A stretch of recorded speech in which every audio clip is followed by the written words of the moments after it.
اليوم درسنا أيها الأصدقاء سطر قصير جدا لاستدعاء نافذة الماسح الضوئي. هذا الماسح الضوئي إنه من الأسطر البرمجية السهلة جدا. هذا هو السطر. إذا أردنا تنفيذ هذه المهمة نقول استعراض لنموذج ونطلب هذا الزر. البرمجة الموجودة في هذا الزر هو أنني أطلب هذا البرنامج.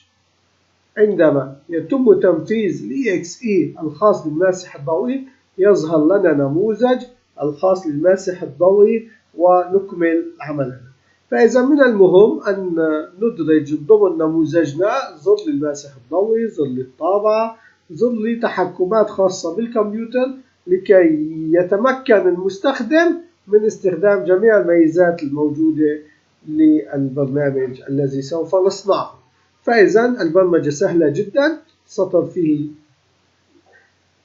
3 أقسام مع الEXE.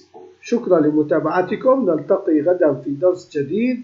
أحببت أن يكون هذا الدرس منفصل لكي نتساعد مع بعض في عملية البحث عن أي معلومة خاصة بالماسح الضوئي فتظهر البرمجة افتراضيا وبشكل مباشر. نلتقي غدا إن شاء الله.